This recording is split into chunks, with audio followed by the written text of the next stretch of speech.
Breaking news. Andhra Pradesh PSC chairman పై ఉత్కంఠ వీడింది.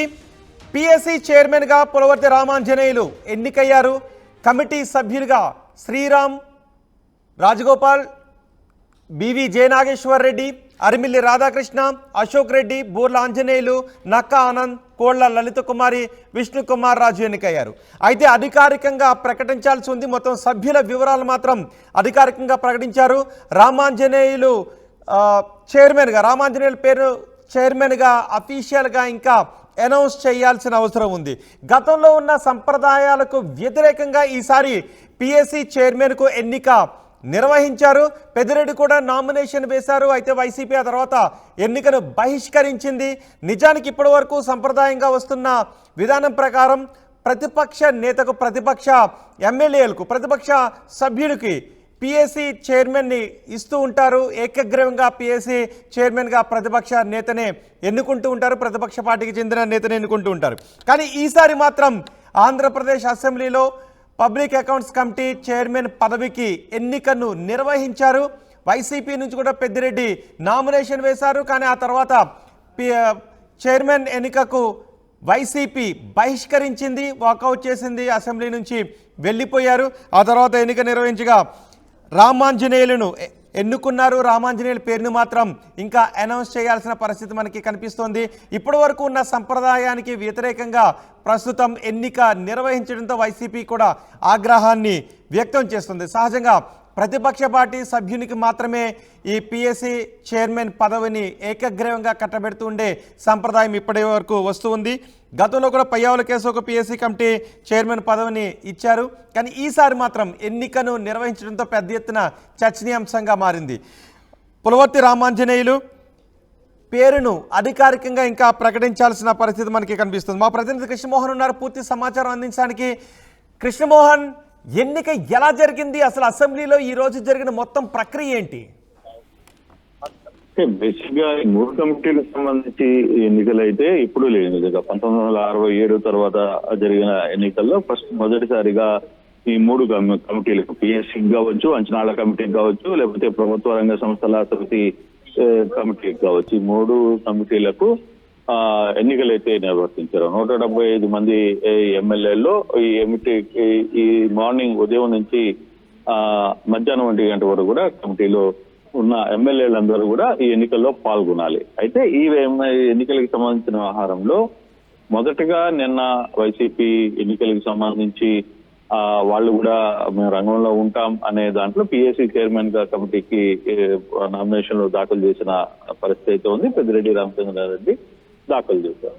అయితే సాయంత్రానికి పరిస్థితి మారిపోయింది. టీడీపీ వాళ్ళు ఎన్నికలకి వెళ్దాం, పెద్దిరెడ్డి రామచంద్రారెడ్డికి ఇవ్వాల్సిన అవసరం లేదు అనే ఒక సాంప్రదాయబద్ధంగా వస్తున్న ఈ పదవిని ఈసారి ప్రతిపక్షానికి ఇవ్వకూడదని డిసైడ్ అయిన నేపథ్యంలో వాళ్ళు తన ఆలోచనలు మార్చుకుని ఎన్నికలకు ఉదయం నుంచి వచ్చిన నేపథ్యంలో ఉదయాన్నే పెద్దిరెడ్డి రామచంద్రారెడ్డి వీళ్ళందరూ కూడా అసెంబ్లీకి వచ్చిన తర్వాత సో మేము ప్రతిపక్షానికి గడిచిన కొన్ని సంవత్సరాలుగా ఏ రాష్ట్రాల్లో అయినా ఎక్కడైనా పార్లమెంట్ లో కూడా ప్రతిపక్ష హోదాలో ఉన్న వాళ్ళకే ఇచ్చే అలవాటు ఉంది. పార్లమెంట్ లో కూడా గతంలో బీజేపీకి 2 స్థానాలు ఉన్నప్పటికి కూడా పిఎస్సి అనేది బీజేపీకి కట్టబెట్టిన పరిస్థితి ఉంది. అటువంటి పరిస్థితుల్లో తెలుగుదేశంలో ఉమ్మడి కుటుంబంలో తెలుగుదేశం కావచ్చు, లేకపోతే మొన్న జరిగిన ఎన్నికల్లో 2019 ఎన్నికల్లో కూడా పయ్యావుల కేశవ్ని మేము సాంప్రదాయబద్ధంగా ప్రతిపక్షానికి ఇచ్చాం. అయితే ఆ ప్రతిపక్షానికి తూట్లు పొడిచి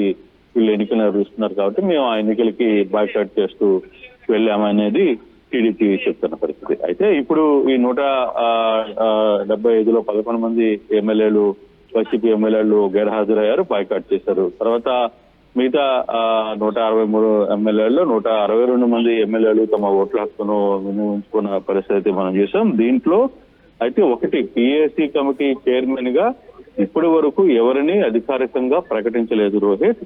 అయితే దీంట్లో విజేతలు మాత్రం దీంట్లో ప్రకటించారు. విజేతల్లో పిఎస్సి కమిటీ విజేతలుగా నక్కా ఆనందబాబు, అరిమిల్లి రాధాకృష్ణ, అశోక్ రెడ్డి, రామాంజనేయులు, జగనాగేశ్వర్ రెడ్డి, కోళ్ల లలిత కుమారి, సీతారాం తాతయ్య, పులవర్తి రామాంజనేయులు, విష్ణు కుమార్ రాజు. వీళ్ళల్లో 2 పేర్లు కొంత వినపడుతున్నాయి. బహుశా వాటిని మరోసారి కూర్చొని తర్జన చేసిన తర్వాత ఆ కమిటీలో ఎన్నికలు అంటే చైర్మన్ గా ఎవరు అనేది ఎన్నుకునే ప్రయత్నం అయితే చేస్తారనేది స్పష్టంగా ఉంది. ఇంకా అంచనాల కమిటీకి కూడా అఖిలప్రియ, బండారు సత్యానందం, వాల్మీకి పాసారథి, ఏలూరు సాంబశివరావు, నిమ్మకృష్ణ జయకృష్ణ, కందుల నారాయణ రెడ్డి, సుధీర్ రెడ్డి వీళ్ళందరూ అంచనాల కమిటీకి సెలెక్ట్ అయ్యారు. తర్వాత ప్రభుత్వ రంగ సంస్థల కమిటీకి అయినాబత్తుల ఆనందరావు, ఈశ్వరరావు, సత్యనారాయణ, గౌతు శిరీష, కూన రవికుమార్, వరకుమార్ రాజు, తెనాలి శ్రవణ్ కుమార్, వసంత కృష్ణ ప్రసాద్, రంగారావు వీళ్ళందరూ కూడా సెలెక్ట్ అయినట్టుగా స్పీకర్ అంటే వీళ్ళందరూ విద్యార్థులుగా స్పీకర్ అయితే ప్రకటించారు. ఇప్పుడు ఈ స్పీకర్ ప్రకటించిన తర్వాత అంటే ఈ రోజు చైర్మన్ కూడా ప్రకటిస్తారనుకున్నారు, కానీ ఆ పరిస్థితి కుదరలేదు. చైర్మన్ వ్యవహారంలో బహుశా ఇప్పుడు విద్యార్థులను ప్రకటించారు కాబట్టి వీళ్ళందరూ చైర్మన్ ఎన్నుకునే ప్రక్రియ కొనసాగుతుంది. బహుశా అది తిరిగి పార్లమెంట్ అసెంబ్లీ జరిగే దాదాపు రామాంజనేయుల పేరునే అంజిబాబు పేరునే ప్రకటించే అవకాశం ఉందా? లేదు, ఇంకొక పేరు కూడా వినపడుతున్న పరిస్థితి అయితే కనపడుతుంది. ఏలూరు సాంబశివరావుకు సంబంధించిన వ్యవహారంలో కూడా కొంత ఉండే పరిస్థితి ఉందని అంటున్నారు. కానీ బట్ చూడాలి. ఈ పిఎస్సి కమిటీలో ఎవరైతే ఉన్నారో వీళ్ళలో ఒక ఉదయం నిన్నటి వరకు కూడా పులవర్తి రామాంజనేయులు జనసేనకి తరఫున ప్రకటించాల్సిన ఉంటది అని అందరూ అనుకున్నారు. కానీ వీళ్ళలో నక్క ఆనందబాబు సీనియర్ గా ఉన్నారు. తర్వాత సీతారాం తాతయ్య సీనియర్ గా ఉన్నారు. మరోవైపు విష్ణుకుమార్ రాజు బీజేపీ నుంచి కూడా గట్టిగా పట్టుబడుతున్నారు. ఈ యాంగిల్లో కొంత ఇది అంటే బీజేపీ లేదా జనసేనలో ఈ ఇద్దరు ఎవరికైనా ఇచ్చే అవకాశం ఉంది అప్పుడు విష్ణుకుమార్ రాజుకో లేకపోతే చూడాలి. అంటే బేసిక్ గా దీంట్లో కొంత డబుల్ ఒపీనియన్ ఉన్న నేపథ్యంలోనే యాక్చువల్ గా ఈ రోజు ప్రకటించాల్సిన పేరుని చైర్మన్ పేరుని ప్రకటించకుండా పక్కన పెట్టారు. ఇది మరి కొంత సమయం తీసుకుంటారు. కొంత ఈక్వేషన్స్ చూసుకుని కానీ తర్వాత ప్రకటించే పరిస్థితి అయితే ఉంది. ఈ అసెంబ్లీ వాయిదా పడింది కాబట్టి ఈ అసెంబ్లీలో ఈ పేర్లు చైర్మన్ పేర్లు కూడా వస్తాయనుకున్నారు, కానీ కేవలం సభ్యుల పేర్లు మాత్రమే ప్రకటించారు. కాబట్టి బహుశా నెక్స్ట్ అసెంబ్లీకి ఇవి ఎవరు ఎన్నుకోబడ్డారు చైర్మన్ గా అనేది ప్రకటించే అవకాశం అయితే ఉంటుంది. దీని మీద కొంత తర్జన జరిగే పరిస్థితి అయితే కనపడుతోంది. కానీ కూటమి ప్రభుత్వం ఎందుకు ఈసారి ఆ సంప్రదాయాన్ని వదిలేయాలి అని అనుకుంది?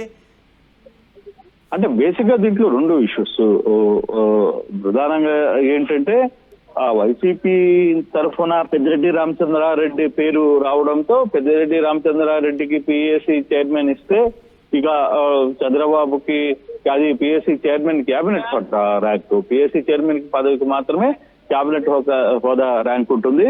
సో ఆ టైంలో చంద్రబాబుకి మొదటి నుంచి ప్రధాన శత్రువుగా ఉన్న పెద్దిరెడ్డి రామచంద్రారెడ్డిని సెలెక్ట్ చేయడం అంటే ఇక దాదాపుగా దానికి చాలా వరకు టీడీపీ పార్టీలో వ్యతిరేకత వచ్చింది అనేది కొంత చెప్తున్నారు.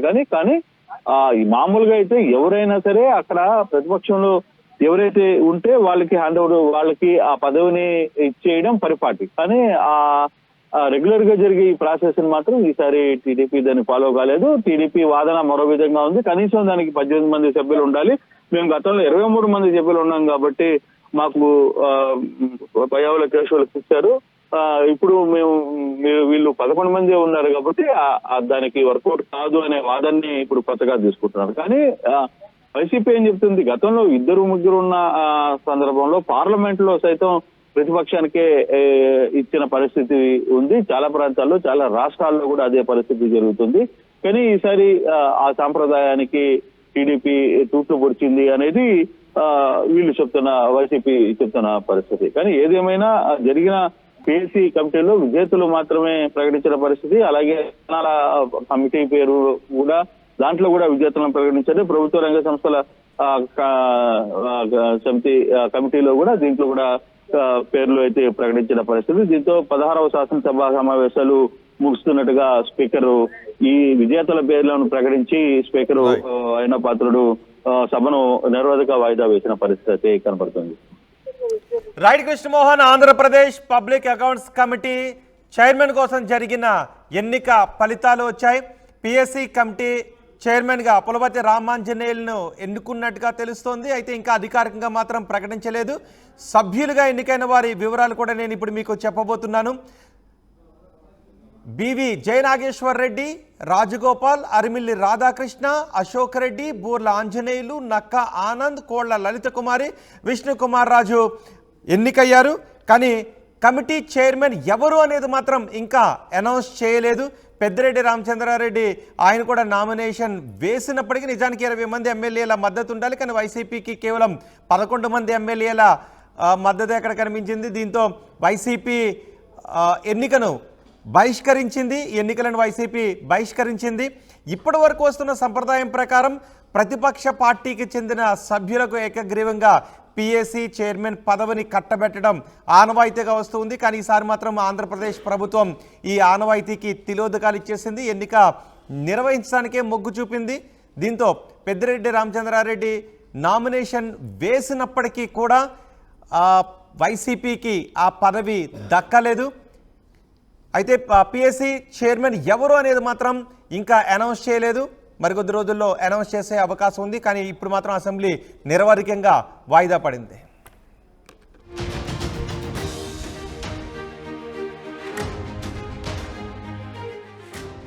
ఆర్టీవీ యాప్ వార్తల్ని క్షణాల్లో చదివే అవకాశం ఉంటుంది. ఒక న్యూస్ పేపర్, ఒక టెలివిజన్ ఛానల్ మీ చేతుల్లో ఎప్పుడూ ఉంటాయి.